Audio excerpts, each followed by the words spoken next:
ಸಂದೇಹ ಸಮಾಧಾನದ ವೀಕ್ಷಕರಿಗೆಲ್ಲ ನನ್ನ ನಮಸ್ಕಾರಗಳು. ನಾನು ನಿಮ್ಮ ವೃಂದಾ ಸಂಗಮ್. ಪ್ರತಿದಿನದ ನಮ್ಮ ಆಚರಣೆಗಳಿಗೆ ಪದ್ಧತಿಗಳಿಗೆ ಅರ್ಥ ಹುಡುಕುವ ಮಾಲಿಕೆ ಇದು.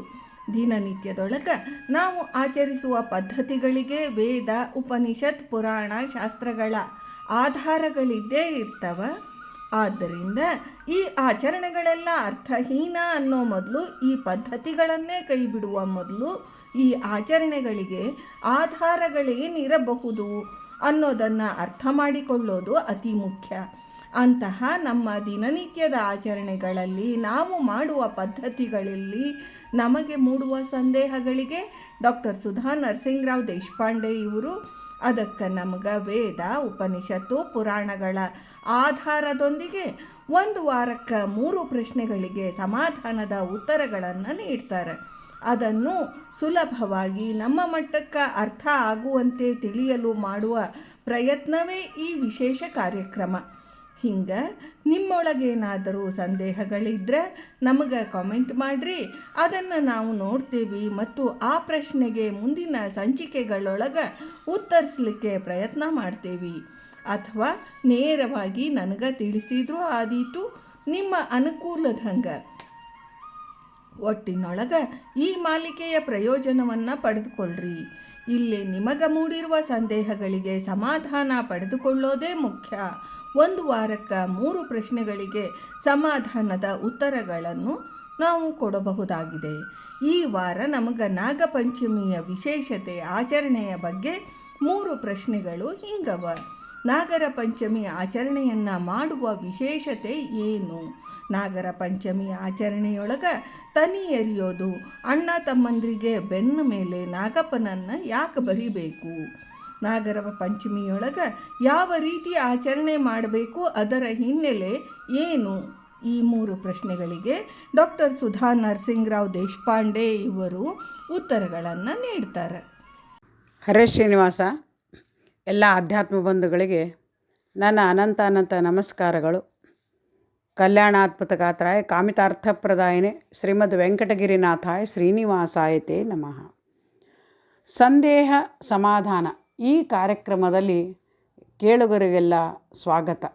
ಅದರ ಜೊತೆಗೆ ನಮ್ಮ ಅನೇಕ ಸಂದೇಹಗಳು, ಇದುವರೆಗೆ ಸಮಾಧಾನಕರ ಉತ್ತರಗಳು ನಮ್ಮಿಂದ ನಿಮಗೆ ಸಿಕ್ಕಿರಬಹುದು ಅಂತ ಭಾವಿಸ್ತಾ ಮುಂದಿನ ಈ ವಾರದ ಸಂಚಿಕೆಯನ್ನು ನಾವು ಇವತ್ತು ತಮ್ಮ ಮುಂದೆ ಇಡ್ತಾ ಇದ್ದೇವೆ. ಇವತ್ತಿನ ಪ್ರಶ್ನೆಗಳು ರಾಮಾಯಣ ಕಾವ್ಯದ ಕುರಿತಾಗಿ ಇದೆ. ಅದು ಬಹಳ ದೊಡ್ಡ ವಿಷಯಗಳು ಏನೂ ಅಲ್ಲ. ದಿನನಿತ್ಯ ಅನುಸಂಧಾನಪೂರ್ವಕವಾಗಿ ನಮಗೆ ಯಾವ ರೀತಿ ರಾಮಾಯಣದ ಪಾರಾಯಣವನ್ನು ಮಾಡಬೇಕು ಅನ್ನೋದನ್ನು ಓದುಗರು ಕೇಳ್ತಾ ಇದ್ದಾರೆ ಅಂತ ಹೇಳ್ತಾ ಮೊಟ್ಟ ಮೊದಲ ಪ್ರಶ್ನೆ ಕೇಳ್ತಾ ಇದ್ದಾರೆ. ರಾಮಾಯಣ ಪಾರಾಯಣವನ್ನು ಆಚಾರ್ಯರಿಂದ ಮಾಡಿಸಬೇಕೇ ಅಥವಾ ನಾವೇ ಮಾಡಬಹುದೇ? ನಾವೇ ಪಾರಾಯಣ ಮಾಡಿದಲ್ಲಿ ಪ್ರತಿದಿನ ಮುಂಜಾನೆ ಸ್ನಾನ ಮಾಡಿ ಮಡಿಯಿಂದ ಮಾಡಬೇಕೇ ಅಥವಾ ಸಂಜೆಯೂ ಮಾಡಬಹುದೇ ಅಂತ ಕೇಳ್ತಾ ಇದ್ದಾರೆ. ರಾಮಾಯಣ ಅನ್ನುವುದು ಒಂದು ವೇದ ಸಮಾನವಾದ ಮಹಾಕಾವ್ಯ. ಅದರಲ್ಲಿ 24,000 ಶ್ಲೋಕಗಳು, 7 ಕಾಂಡಗಳು, ವಾಲ್ಮೀಕಿ ಮುನಿಗಳು ನಾರದರ ಅನುಗ್ರಹದಿಂದ ಹಾಗೂ ಬ್ರಹ್ಮದೇವರ ಆಜ್ಞೆಯಿಂದ ಇದನ್ನು ನಮಗೆ ಮಾಡಿ ಕೊಟ್ಟಾರೆ. ಮೂಲ ರಾಮಾಯಣ ಒಂದನ್ನು ನಾವು ಕೇಳ್ತೀವಿ. ಅದರ ಜೊತೆಗೆ ವಾಲ್ಮೀಕಿ ರಾಮಾಯಣ ಅನ್ನೋದು ಬಹಳ ಪ್ರಸಿದ್ಧಿ. ಅನೇಕರು ರಾಮಾಯಣಗಳಾದ ಮೇಲೆ ಸಾಕಷ್ಟು ಬಂದರೂ ಕೂಡ ಯಾವುದು ಇದರಷ್ಟು ಪ್ರಚಲಿತ ಇಲ್ಲ. ಒಟ್ಟಾರೆ ವಾಲ್ಮೀಕಿ ರಾಮಾಯಣದ ಪಾರಾಯಣಗಳನ್ನು ನಾವು ನೋಡೋದಾದರೆ ಏನು ಹೇಳ್ತಾರೆ ಅಂತಂದರೆ, ರಾಮಾಯಣ ಮೊಟ್ಟ ಮೊದಲು ಹೇಳಿದಂಗೆ ಒಬ್ಬ ಆದರ್ಶ ಮರ್ಯಾದಾ ಪುರುಷೋತ್ತಮ ರಾಮನ ಒಂದು ಚರಿತ್ರೆ ನಾವು ಪಾರಾಯಣ ಮಾಡಬೇಕಾಯಿತು ಅಂತಂದರೆ ಅದಕ್ಕೆ ಸಾಮರ್ಥ್ಯ ಬೇಕು. ಆಚಾರ್ಯರಿಂದ ಮಾಡಿಸೋದು ವಿಹಿತ ಅಂತ ಒಂದು ದೃಷ್ಟಿ. ಇನ್ನು ಆಚಾರ್ಯರು ಸಿಗದೆ ಹೋದರೆ ರಾಮಾಯಣದಿಂದ ನಾವು ವಂಚಿತರಾಗ್ತೀವಿ, ಪಾರಾಯಣಗಳು ಗೊತ್ತಾಗೋದಿಲ್ಲ. ಆ ದೃಷ್ಟಿಯಿಂದ ನಾವು ಖಂಡಿತ ಮಾಡಬಹುದು, ಅದಕ್ಕೇನು ತಪ್ಪು ಇಲ್ಲ. ಮತ್ತು ಆಚಾರ್ಯರಿಂದೇ ಮಾಡಿಸ್ಬೇಕು ಅನ್ನೋದಕ್ಕೆ ಒಂದು ಇಲ್ಲಿ ಸಂಶಯ ನಿವಾರಣೆಗೆ ಏನು ಹೇಳ್ತೀನಿ ಅಂತಂದರೆ, ವಾಲ್ಮೀಕಿಗಳು ರಚನೆ ಮಾಡಿದ ರಾಮಾಯಣವನ್ನು ಅವರು ತಾವೇ ಪಾರಾಯಣ ಮಾಡಲಿಲ್ಲ. ಮೊಟ್ಟ ಮೊದಲಿಗೆ ಲವಕುಶರಿಂದ ತಮ್ಮ ಆಶ್ರಮದಲ್ಲಿದ್ದಂತಹ ಎಲ್ಲ ಋಷಿಮುನಿಗಳಿಗೆ ಅವರ ಮುಖಾಂತರ ಋಷಿಮುನಿಗಳಿಗೆ ಲವಕುಶರ ಮುಖಾಂತರ ಹೇಳಿಸಿದರು ಅನ್ನೋದು ಉಲ್ಲೇಖ ಇದ್ದ ದೃಷ್ಟಿಯಿಂದ ಆಚಾರ್ಯರಿಂದ ಪಾರಾಯಣ ಮಾಡಿಸ್ಬೇಕು, ಅಥವಾ ಆಚಾರ್ಯರ ಮುಖಾಂತರ ನಾವು ಕೇಳಬೇಕು. ಮುಖೋದ್ಗತವಾಗಿ ಬಂದಂಥ ವಿಷಯವನ್ನು ನಾವು ಕೇಳಬೇಕು. ಅದು ಭಾಳ ಪುಣ್ಯಕರ, ಹಾಗೂ ಮನಸ್ಸಿಗೆ ಶ್ರವಣದಿಂದ ಏನಾಗ್ತದೆ, ಓದೋದಕ್ಕಿಂತ ಹೆಚ್ಚಾಗಿ ಶ್ರವಣದಿಂದ ನಮಗೆ ಜ್ಞಾನ ದೊರೀತದೆ ಮತ್ತು ಅದರ ಭಾವ ಅರ್ಥ ಆಗ್ತದೆ. ಮುಖ್ಯವಾಗಿ ಇರೋದು ಉದ್ದೇಶ ಅದು. ಇನ್ನು ಅನಿವಾರ್ಯ ಕಾರಣದಿಂದ ಇತ್ತೀಚಿನ ದಿನಗಳಲ್ಲಿ ನಮಗೆ ಸರಿಯಾಗಿ ಹೇಳುವ ಆಚಾರ್ಯರು ನಮ್ಮ ಸಮಯಕ್ಕೆ ನಾವು ಅಂದ್ಕೊಂಡ ಹಾಗೆ ನಮಗೆ ಅವರು ಲಭ್ಯ ಆಗಲಿಲ್ಲ ಅಂತಂದರೆ ನಾವು ಖಂಡಿತ ನಾವೇ ಮಾಡಬಹುದು. ಮತ್ತು ಈ ನಾವೇ ಪಾರಾಯಣ ಮಾಡಬೇಕಾಯಿತು ಅಂತಂದರೆ ಬೆಳಗ್ಗೆ ಸ್ನಾನ ಮಾಡಿದರೆ ಸಾಕು. ಮತ್ತು ಸಾಯಂಕಾಲ ಮತ್ತು ಮಡಿಯಲ್ಲಿ ಅಂತ ಈ ಒಂದು ಗ್ರಂಥಗಳ ಓದಕ್ಕೆ, ಪ್ರಸ್ಥಾನತ್ರಯಗಳ ಗ್ರಂಥಗಳ ಓದುವಿಕೆ, ಮಡಿಯನ್ನ ಅರ್ಥ ಏನು ಅಂತಂದರೆ ನಮ್ಮ ಅಂತರ್ಬಾಹಿರ್ ಶುಚಿತ್ವ, ಮನಸ್ಸು ಶುದ್ಧವಾಗಿರಬೇಕು. ಮುಖ್ಯವಾಗಿ ಭಗವಂತನಲ್ಲಿ ಮನಸ್ಸು ಲೀನ ಇರಬೇಕು. ಮಡಿ ಅಂದರೆ ನಾವು ಬರೀ ಸ್ನಾನ ಮಾಡಿ ಇದನ್ನು ಮಾಡೋದಂತಲ್ಲ, ನಾಡಿ ನದಿಗಳಲ್ಲಿ ಕೂಡ ಸ್ನಾನ ಮಾಡಿ ನಾವು ರಾಮಾಯಣವನ್ನು ಪಾರಾಯಣ ಮಾಡಬಹುದು. ಯಾವ ರೀತಿ ಭಗವದ್ಗೀತೆಯನ್ನು ನಾವು ಓದ್ತೀವಲ್ಲ ಆ ರೀತಿ ನಾವು ಅದನ್ನು ಖಂಡಿತ ಪಾರಾಯಣ ಮಾಡಬಹುದು. ಮತ್ತು ಸಂಜೆನೂ ಸ್ನಾನ ಮಾಡಬೇಕು ಅಂತ ಕೇಳ್ತಾರೆ. ಖಂಡಿತ ಇಲ್ಲ. ಎಲ್ಲಾದರೂ ನಾವು ಹೊರಗಡೆ ಹೋಗಿದ್ವಿ ಬಂದ್ವಿ ಅಂತಂದರೆ ವಸ್ತ್ರಾಂಕಿತ ಅಂದರೆ ಹೊರಗಡೆ ಹೋಗಿ ಬಂದ ಮೇಲೆ ಆ ಧೂಳಿನ ವಸ್ತ್ರಗಳಿಂದ ನಾವು ಆ ಗ್ರಂಥಗಳನ್ನು ಪಾರಾಯಣ ಮಾಡಬಾರದು. ಯಾವುದೇ ಪಾರಾಯಣಗಳನ್ನು ನಾವು ಕೈಕಾಲು ಮುಖ ತೊಳ್ಕೊಂಡು ಕಡೆ ಪಕ್ಷ ಬಲಗಿವೆ ಆದರೂ ಮುಟ್ಕೊಂಡು, ಅಂದರೆ ಅಲ್ಲಿ ನಾಡಿ ನದಿಗಳಲ್ಲಿ ಸ್ನಾನ ಮಾಡಿದ್ವಿ ಅಂತ ಚಿಂತನೆ ಮಾಡ್ತಾ ಗಂಗಾ ಇದ್ದಾಳೆ ಅನ್ನೋ ಸನ್ನಿಧಿ ಇದೆ ಅಂತ ಬಲಗಿವೆಯನ್ನು ಮುಟ್ಕೊಂಡು ನಾವು ಪ್ರಾರಂಭ ಮಾಡಬೇಕು. ಅದು ಮಹತ್ವ. ಅದು ಸಂಕಲ್ಪಪೂರ್ವಕವಾಗಿ ಮಾಡ್ತೀವಿ. ಅದು ಯಾಕಂತಂದರೆ ಯಾವುದೇ ಒಂದು ಈ ಒಂದು ಆಧ್ಯಾತ್ಮಿಕ ಗ್ರಂಥಗಳನ್ನು ಓದೋದಾದರೆ ಸಾಮಾನ್ಯ ಕಾದಂಬರಿ ಪುಸ್ತಕಗಳು ಓದಿದಂತೆ ಅಲ್ಲ ಅನ್ನೋದು ಮೊಟ್ಟ ಮೊದಲು ಅಲ್ಲಿ ರಾಮನಲ್ಲಿ ಭಕ್ತಿ ಮತ್ತು ಆ ಚರಿತ್ರೆಯಲ್ಲಿ ಏನಂತಂದರೆ ಮನಸ್ಸು ಎಲ್ಲ ಇಟ್ಟು ನಾವು ಪಾರಾಯಣ ಮಾಡಬೇಕು. ಮುಖ್ಯವಾಗಿ ಫಲ ಬರಬೇಕಾಯ್ತು ಅಂದ್ರೆ ಆ ರೀತಿ ಇರಬೇಕು.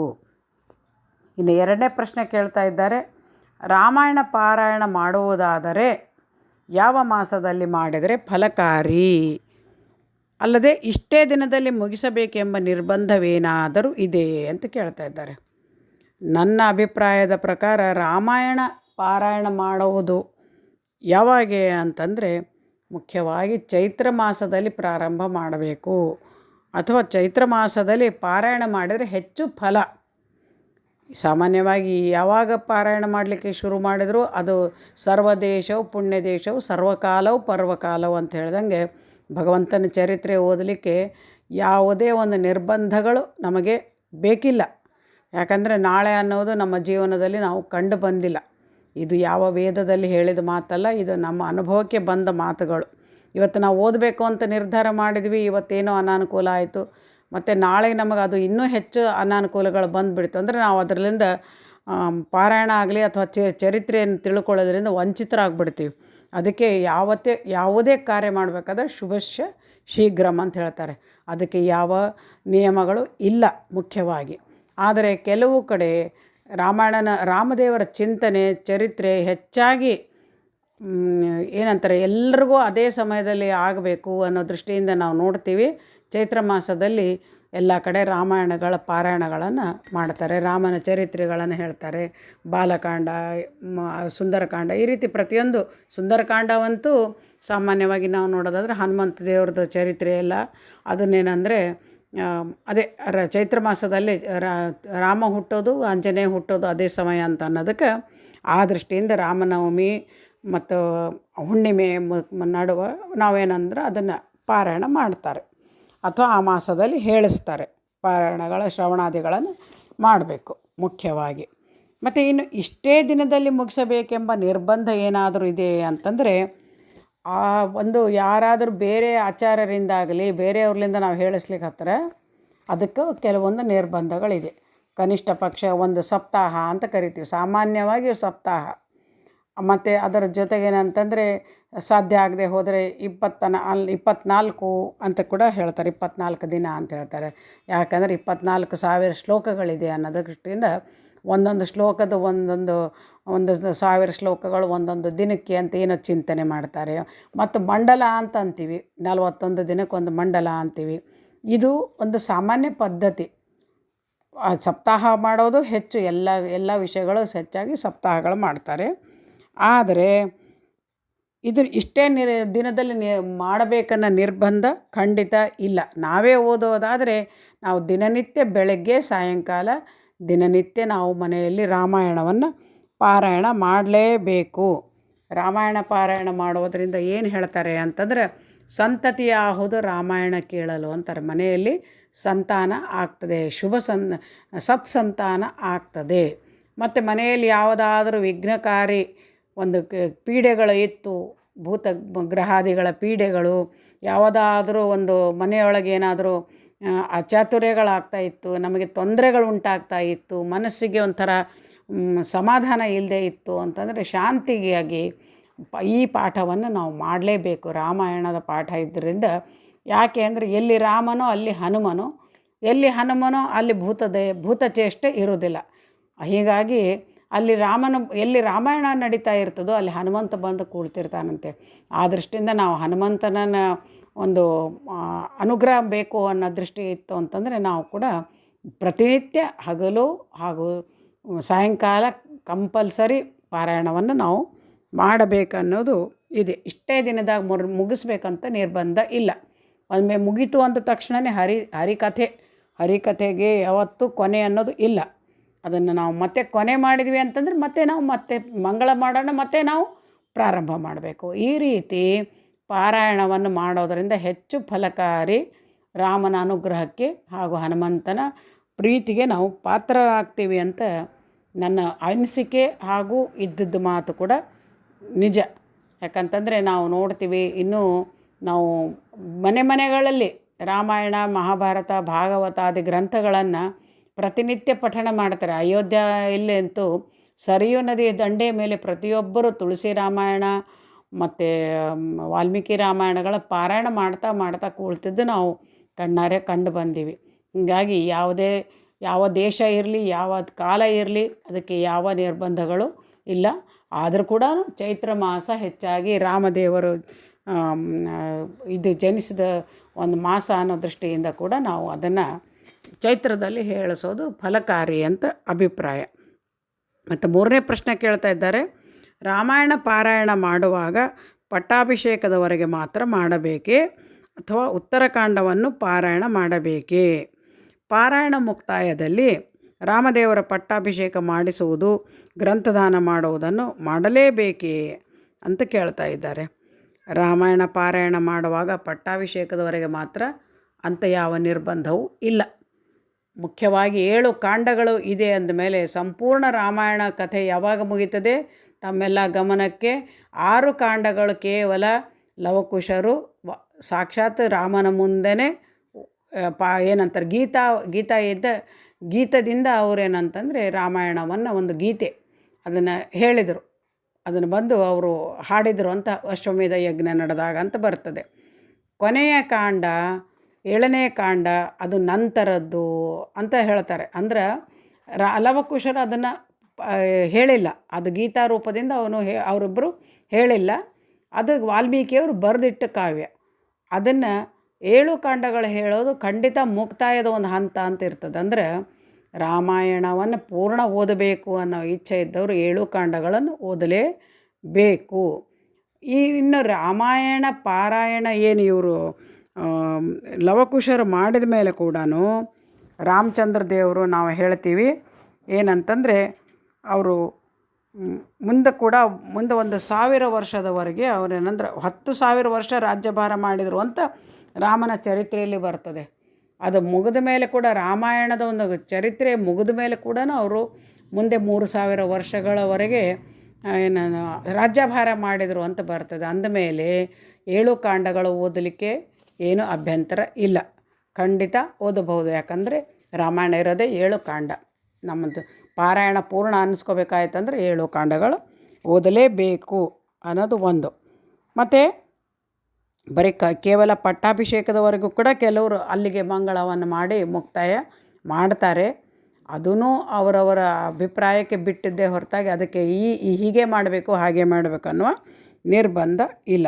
ಹೆಚ್ಚಾಗಿ ಉತ್ತರಕಾಂಡವನ್ನು ಪಾರಾಯಣ ಮಾಡೋದು ಕಡಿಮೆ, ಆದರೂ ಕೂಡ ಮಾಡಿದರೆ ಏನೂ ತಪ್ಪು ಇಲ್ಲ. ನಮ್ಮ ಅನುಕೂಲಕ್ಕೆ ಹೆಚ್ಚಾಗಿ 7 ಕಾಂಡಗಳು ಓದೋದು ಯಾಕೆ ಅಂತಂದರೆ ಅವರು ಹೇಳಿಲ್ಲ, ಲವಕುಶರ ಮುಖದಿಂದ ಬಂದಿಲ್ಲ ಅನ್ನೋ ದೃಷ್ಟಿಯಿಂದ ನಾವು ಬಿಟ್ಟಂಗೆ ಆಗ್ತದೆ ಹೊರತಾಗಿ ವಾಲ್ಮೀಕಿಗಳ ಒಂದು ಪೂರ್ಣ ಬರೆದದ್ದನ್ನು ಎಲ್ಲ ಕೃತಿ ಅವಲೋಕನ ಮಾಡ್ದಂಗೆ ನಮ್ಗೆ ಆಗೋಂಗಿಲ್ಲ ಅನ್ನೋ ದೃಷ್ಟಿಯಿಂದ ಮಾಡಬೇಕು.